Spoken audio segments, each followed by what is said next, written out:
ಇನ್ನು ಮಹೇಶ್ ಶೆಟ್ಟಿ ತಿಮರೋಡಿ ಅವರನ್ನ ವಿಚಾರಣೆ ಮಾಡಿದ ಬಳಿಕ ಇದೀಗ ಪೊಲೀಸ್ ಅಧಿಕಾರಿಗಳು ಅರೆಸ್ಟ್ ಮಾಡಿದ್ದಾರೆ. ಸತತ 1.5 ಗಂಟೆಗಳ ಕಾಲ ವಿಚಾರಣೆ ಮಾಡಲಾಯಿತು. ಮಹೇಶ್ ಶೆಟ್ಟಿ ತಿಮರೋಡಿ ಅವರನ್ನ 1.5 ಗಂಟೆಗಳ ಕಾಲ ಪೊಲೀಸ್ ಅಧಿಕಾರಿಗಳು ವಿಚಾರಣೆ ಮಾಡಿದ್ರು. ವಿಚಾರಣೆ ಬಳಿಕ ಅವರನ್ನ ಅರೆಸ್ಟ್ ಮಾಡಿದ್ದಾರೆ ಅನ್ನೋ ಮಾಹಿತಿಗಳು ಲಭ್ಯವಾಗ್ತಾ ಇದೆ. ಬ್ರಹ್ಮಾವರ ಪೊಲೀಸರು ಕೆಲವೇ ಕ್ಷಣಗಳಲ್ಲಿ ಅವರನ್ನ ಕೋರ್ಟ್ಗೆ ಹಾಜರುಪಡಿಸುವಂತಹ ಸಾಧ್ಯತೆ ಇದೆ. ಬ್ರಹ್ಮಾವರ ಕೋರ್ಟ್ಗೆ ಹಾಜರುಪಡಿಸುವ ಸಾಧ್ಯತೆ ಇದೆ. ಉಡುಪಿ ಜಿಲ್ಲೆಯ ಬ್ರಹ್ಮಾವರ ನ್ಯಾಯಾಲಯದ ಎದುರು ಮಹೇಶ್ ಶೆಟ್ಟಿ ತಿಮರೋಡಿ ಅವರನ್ನ ಹಾಜರುಪಡಿಸಲಾಗುತ್ತೆ. ವಿಚಾರಣೆ ಬಳಿಕ ಮಹೇಶ್ ಶೆಟ್ಟಿ ತಿಮರೋಡಿ ಅವರನ್ನ ಅರೆಸ್ಟ್ ಮಾಡಲಾಗಿದೆ. ಪೊಲೀಸರು ಸರಿಸುಮಾರು 1.5 ಗಂಟೆಗಳ ಕಾಲ ಸತತ 1.5 ಗಂಟೆ ಅವರನ್ನ ವಿಚಾರಣೆ ಮಾಡಿದ್ರು. 1.5 ಗಂಟೆಗಳ ಕಾಲ ವಿಚಾರಣೆ ಮಾಡಿದ ಬಳಿಕ ಮಹೇಶ್ ಶೆಟ್ಟಿ ತಿಮರೋಡಿ ಅವರನ್ನ ಅರೆಸ್ಟ್ ಮಾಡಿದ್ದಾರೆ. ಈ ಸಂದರ್ಭದಲ್ಲಿ ಏನೇನೆಲ್ಲ ಪ್ರಶ್ನೆಗಳನ್ನು ಕೇಳಿದ್ರು, ಏನೇನೆಲ್ಲ ವಿಚಾರಣೆ ಮಾಡಿದ್ರು, ಇದಕ್ಕೆ ಮಹೇಶ್ ಶೆಟ್ಟಿ ತಿಮರೋಡಿ ಅವರು ಏನೇನೆಲ್ಲ ಉತ್ತರಗಳನ್ನು ಕೊಟ್ಟರು ಅದನ್ನು ಕೂಡ ಕಾದು ನೋಡಬೇಕಾಗತ್ತೆ. ಅದಕ್ಕೂ ಸಂಬಂಧಪಟ್ಟಂತೆ ಮಾಹಿತಿಗಳು ಲಭ್ಯವಾಗುತ್ತೆ.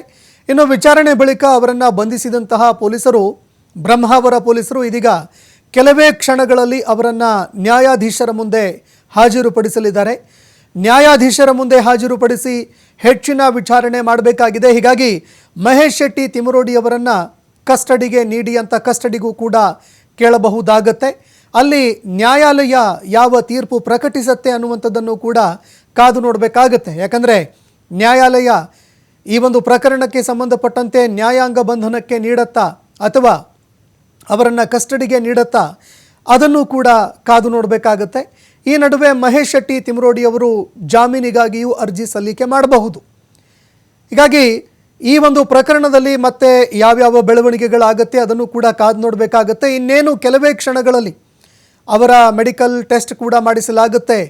ಮೆಡಿಕಲ್ ಟೆಸ್ಟ್ ಬಳಿಕ ಅವರನ್ನು ಕೋರ್ಟ್ಗೆ ಹಾಜರುಪಡಿಸುವಂತಹ ಸಾಧ್ಯತೆ ಇದೆ. ಬ್ರಹ್ಮಾವರ ಕೋರ್ಟ್ಗೆ ಹಾಜರುಪಡಿಸುವಂತಹ ಸಾಧ್ಯತೆ ಇದೆ ಅಂತ ಈಗ ನಮಗೆ ಮಾಹಿತಿಗಳು ಲಭ್ಯವಾಗ್ತಾ ಇದೆ.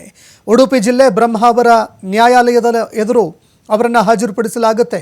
ನ್ಯಾಯಮೂರ್ತಿಗಳ ಎದುರು ಅವರನ್ನು ಹಾಜರುಪಡಿಸಿ ವಶಕ್ಕೆ ಪಡೆಯುವಂತಹ ಸಾಧ್ಯತೆ ಇದೆ, ಕಸ್ಟಡಿಗೆ ಪಡೆಯುವಂತಹ ಸಾಧ್ಯತೆ ಇದೆ. ಇತ್ತ ಬ್ರಹ್ಮಾವರ ಠಾಣಾ ವ್ಯಾಪ್ತಿಯಲ್ಲಿ ನಿಷೇಧಾಜ್ಞೆ ಕೂಡ ಜಾರಿ ಮಾಡಿದ್ದಾರೆ ಪೊಲೀಸ್ ಅಧಿಕಾರಿಗಳು. ಯಾಕಂದರೆ ಅವರ ಬೆಂಬಲಿಗರು ಪೊಲೀಸ್ ಠಾಣೆ ಒಳಗಡೆ ನುಗ್ಗೋದಕ್ಕೆ ಪ್ರಯತ್ನ ಮಾಡಿದ್ರು ಅನ್ನೋ ಮಾತುಗಳು ಕೂಡ ಕೇಳಬರ್ತಾ ಇದೆ. ಸಾಕಷ್ಟು ಸಂಖ್ಯೆಯಲ್ಲಿ ಅವರ ಬೆಂಬಲಿಗರು, ಅದೇ ರೀತಿಯಾಗಿ ಮಹೇಶ್ ಶೆಟ್ಟಿ ತಿಮರೋಡಿ ಅವರ ಹಿಂಬಾಲಕರು ಆ ಸ್ಥಳದಲ್ಲಿ ಜಮಾವಣೆ ಆಗಿದ್ದಾರೆ. ರಸ್ತೆಯುದ್ದಕ್ಕೂ ಕೂಡ ಅವರ ಬೆಂಬಲಿಗರು ನಿಂತಿದ್ದರು. ಹೀಗಾಗಿ ಜನರನ್ನು ನಿಯಂತ್ರಣ ಮಾಡೋದಕ್ಕೆ, ಅದೇ ರೀತಿಯಾಗಿ ಯಾವುದೇ ರೀತಿಯಾದಂತಹ ಸಮಸ್ಯೆಗಳು ಎದುರಾಗಬಾರ್ದು ಅಂತ ಬ್ರಹ್ಮಾವರ ಠಾಣೆ ವ್ಯಾಪ್ತಿಯಲ್ಲಿ ನಿಷೇಧಾಜ್ಞೆ ಕೂಡ ಜಾರಿ ಮಾಡಿದ್ದಾರೆ ಪೊಲೀಸ್ ಅಧಿಕಾರಿಗಳು. ಇವತ್ತು ಮಧ್ಯಾಹ್ನದಿಂದ ನಾಳೆ ಮಧ್ಯಾಹ್ನದವರೆಗೆ ಈ ನಿಷೇಧಾಜ್ಞೆ ಜಾರಿ ಇರುತ್ತೆ ಅನ್ನುವಂತಹ ಮಾತುಗಳು ಕೇಳಿಬರ್ತಾ ಇದೆ. ಉಡುಪಿ ಜಿಲ್ಲಾಧಿಕಾರಿ ಸ್ವರೂಪ್ ಅವರು ಈ ಆದೇಶ ಹೊರಡಿಸಿದ್ದಾರೆ.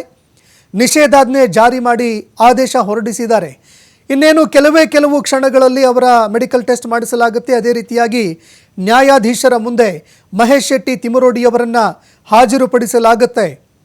ಹಾಜರುಪಡಿಸುವಂತಹ ಸಂದರ್ಭದಲ್ಲಿ ನಾವು ಹೆಚ್ಚಿನ ವಿಚಾರಣೆ ಮಾಡಬೇಕು, ಹೀಗಾಗಿ ಪೊಲೀಸ್ ಕಸ್ಟಡಿಗೆ ನೀಡಿ ಅಂತ ಪೊಲೀಸ್ ಅಧಿಕಾರಿಗಳು ಬೇಡಿಕೆ ಕೂಡ ಇಡಬಹುದು. ಇನ್ನು ಪ್ರಕರಣ ಯಾವ ರೀತಿಯಾಗಿ ದಾಖಲಾಗಿದೆ ಅದನ್ನು ಕೂಡ ನೋಡಬೇಕಾಗತ್ತೆ.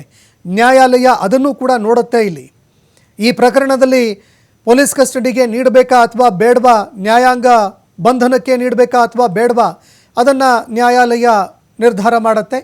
ಇತ್ತ ಪೊಲೀಸ್ ಠಾಣೆಯ ಒಟ್ಟು 500 ಮೀಟರ್ ವ್ಯಾಪ್ತಿಯಲ್ಲಿ ನಿಷೇಧಾಜ್ಞೆ ಜಾರಿ ಮಾಡಲಾಗಿದೆ ಅನ್ನೋ ಮಾತುಗಳು ಕೇಳಿಬರ್ತಾ ಇದೆ. ಹೀಗಾಗಿ ಸಾಕಷ್ಟು ಬಿಗಿ ಭದ್ರತೆ ಕೈಗೊಂಡಿದ್ದಾರೆ ಪೊಲೀಸ್ ಅಧಿಕಾರಿಗಳು.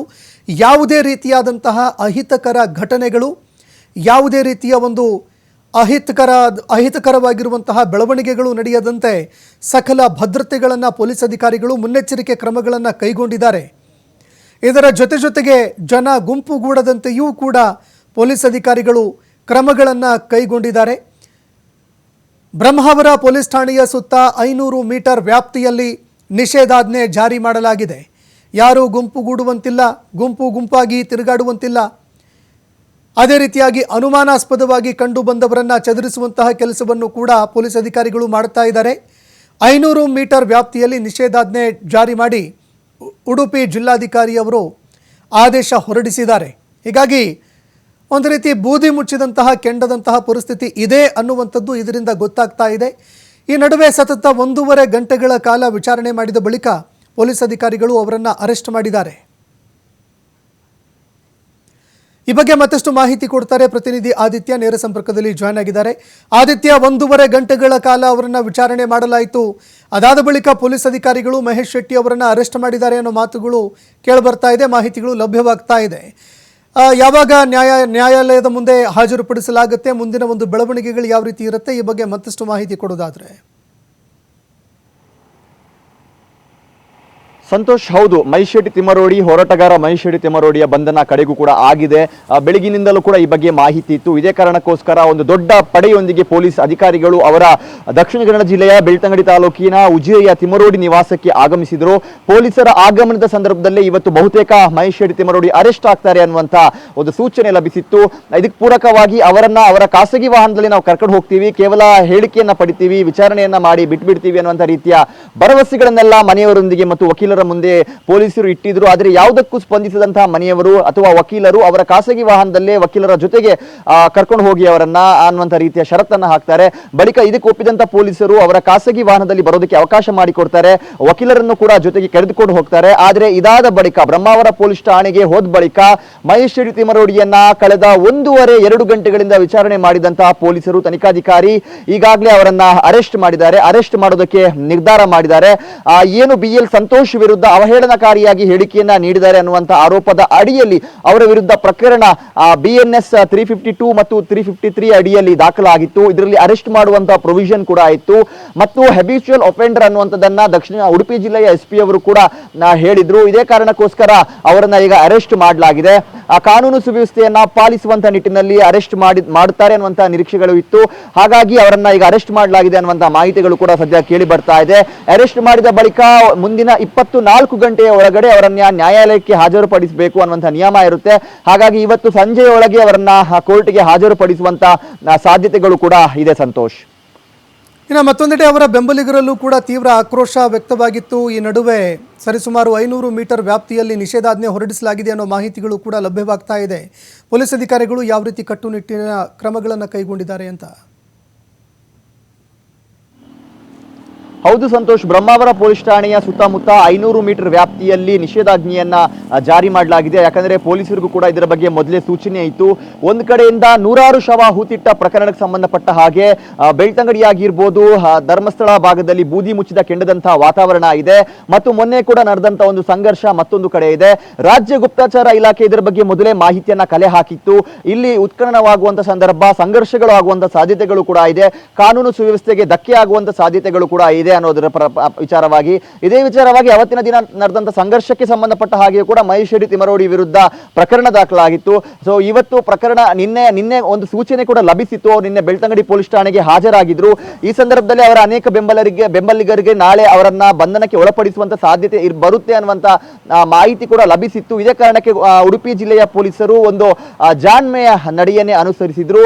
ಹಿರಿಯ ಪೊಲೀಸ್ ಅಧಿಕಾರಿಗಳ ಆದಿಯಾಗಿ ಉಡುಪಿ ಜಿಲ್ಲೆಯಿಂದ ಪೊಲೀಸರ ಪಡೆ ಏನಿದೆ ಬೆಳಿಗ್ಗೆ 9 ಗಂಟೆಯ ಹೊತ್ತಿಗೆ ಬೆಳ್ತಂಗಡಿಯ ಪೊಲೀಸ್ ಠಾಣೆಗೆ ಆಗಮಿಸಿತ್ತೆ.